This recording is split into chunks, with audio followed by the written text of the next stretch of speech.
Hai, ketemu lagi. Gimana kabarnya nih? Semoga aman terkendali semuanya ya. Hari ini aku punya informasi menarik tentang suku-suku yang ada di bumi pertiwi. Kali ini kita mau ngebahas tentang suku-suku bangsa di Indonesia. Apa sih itu suku bangsa? Menurut antropolog Koncaraningrat, suku bangsa merupakan suatu golongan manusia yang terikat oleh kesadaran dan identitas akan kesatuan kebudayaan.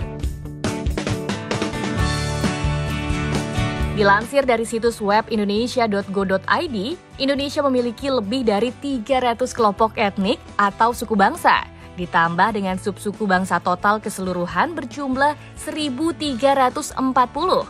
Data ini diambil berdasarkan hasil sensus penduduk yang dilakukan oleh Badan Pusat Statistik pada tahun 2010.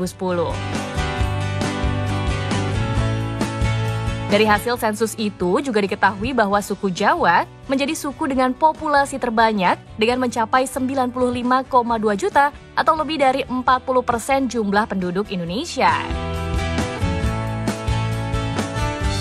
Suku Jawa kebanyakan berkumpul di Pulau Jawa, tapi nggak sedikit pula yang bermigrasi dan tersebar di berbagai pulau di Nusantara.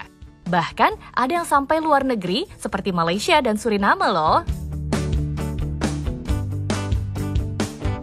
Nah, selain suku Jawa, 5 besar suku dengan populasi terbanyak ditempati oleh suku Sunda dengan 14,5%, suku Batak 3,58%, suku Madura 3,03%, dan suku Betawi dengan jumlah 2,88%.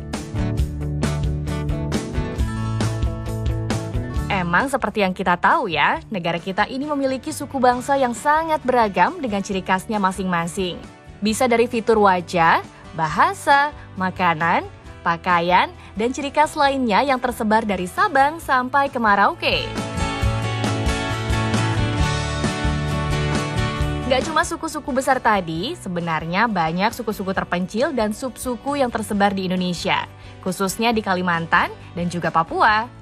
Suku-suku di sana punya populasi kecil yang hanya beranggotakan ratusan orang aja.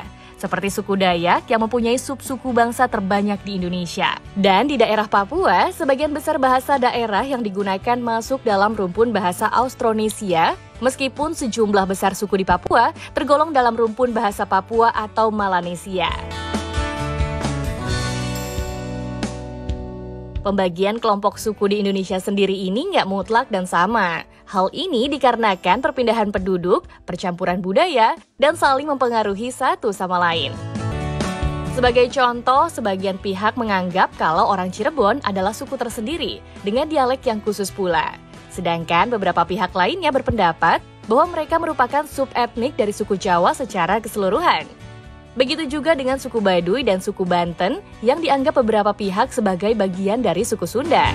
Nggak cuma suku asli Indonesia, ada pula suku hasil percampuran beberapa etnik yaitu suku Betawi yang merupakan suku bangsa hasil percampuran berbagai suku bangsa pendatang baik dari Nusantara maupun Tionghoa dan Arab yang datang dan tinggal di Batavia pada era kolonial.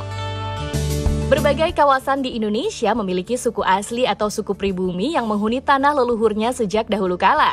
Tapi karena arus perpindahan penduduk yang didorong budaya merantau atau program transmigrasi yang digalakan pemerintah, banyak tempat di Indonesia dihuni oleh suku bangsa pendatang yang tinggal di luar kawasan tradisional sukunya. Bukan cuma perpaduan antara suku asli, pengaruh suku-suku pendatang yang singgah di Indonesia juga melebur dan menjadi kelompok etnik tersendiri sampai dengan sekarang. Nah, hal ini bermula dari sejumlah kecil orang-orang suku pendatang yang singgah dan menghuni beberapa tempat di Nusantara sejak dahulu kala pada zaman kerajaan kuno. Akan tetapi, gelombang imigrasi semakin pesat pada masa kolonial, terbentuklah kelompok suku bangsa pendatang terutama yang tinggal di perkotaan dan terbentuk pada masa kolonial Hindia Belanda. Suku pendatang ini digolongkan dalam kelompok timur asing seperti keturunan Tionghoa, Arab, dan juga India, yang juga menjadi pendonor kebudayaan dan tradisi di beberapa suku di Indonesia. Dan yang lainnya disebut golongan orang Indo atau Eurasia atau pencampuran Indonesia dan Eropa. Warga keturunan Indo kolonial semakin berkurang di Indonesia akibat Perang Dunia Kedua dan Revolusi Kemerdekaan Indonesia, kebanyakan juga bermigrasi atau repatriasi ke luar negeri seperti ke Belanda atau negara lainnya. Keturunan Pakistani, Jepang, dan Korea juga termasuk dalam suku bangsa pendatang di Indonesia.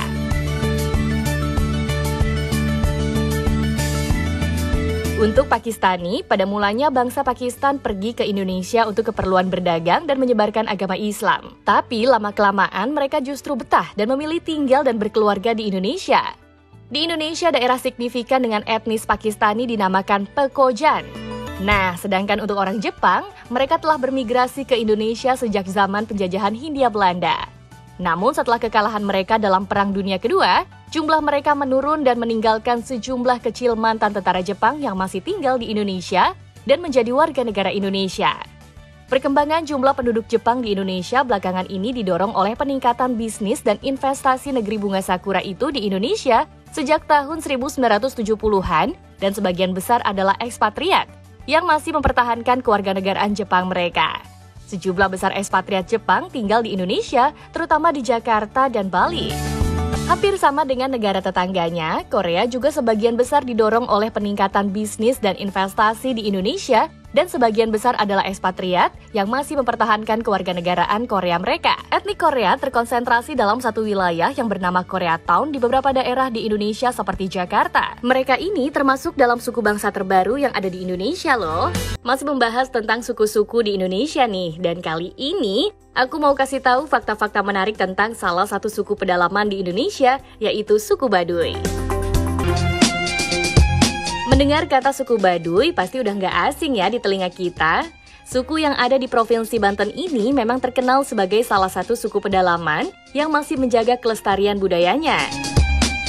Suku Baduy atau yang juga biasa disebut orang Kanekes merupakan kelompok etnik masyarakat adat suku Banten di wilayah Kabupaten Lebak. Berdasarkan sensus penduduk tahun 2010 oleh Badan Pusat Statistik Indonesia, suku Baduy bersama suku Banten dikelompokkan ke dalam suku asal Banten dengan total jumlah 4.657.784 jiwa. Masyarakat suku Baduy menggunakan bahasa Sunda sebagai bahasa mereka. Sedangkan untuk berkomunikasi dengan penduduk luar, mereka lancar menggunakan bahasa Indonesia walaupun mereka tidak mendapatkan pengetahuan tersebut dari sekolah. Orang Kanekes dalam gak mengenal budaya baca tulis sehingga adat istiadat, kepercayaan atau agama dan cerita-cerita nenek moyangnya hanya tersimpan dalam tuturan lisan aja. Orang suku Baduy ini gak mengenal sekolah karena pendidikan formal dianggap berlawanan dengan adat istiadat leluhur mereka. Mereka juga menolak usulan pemerintah untuk membangun fasilitas sekolah di desa-desa mereka bahkan hingga hari ini. Walaupun sejak era Presiden Soeharto pemerintah telah berusaha untuk memaksa mereka mengubah cara hidup dan memfasilitasi sekolah modern di wilayah mereka, suku Baduy masih menolak usaha tersebut. Dan akibatnya, mayoritas orang Kanekes nggak dapat membaca atau menulis. Masyarakat suku Baduy secara umum terbagi menjadi 3 kelompok, yaitu Tangtu, Panamping, dan Dangka.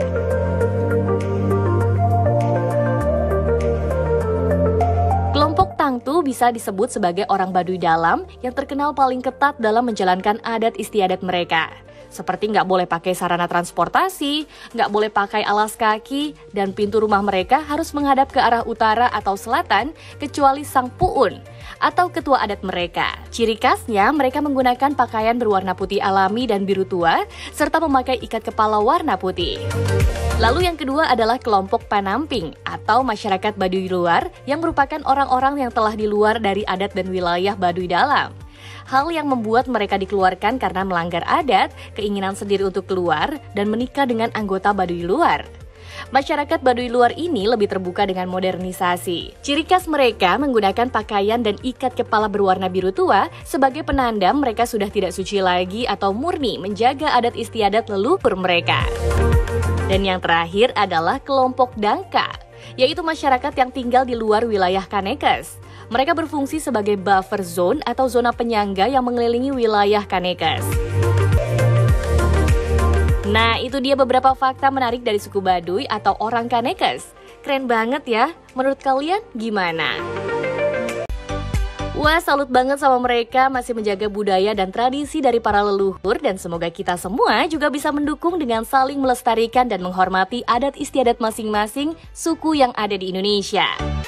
Aku pamit dulu ya, sampai jumpa!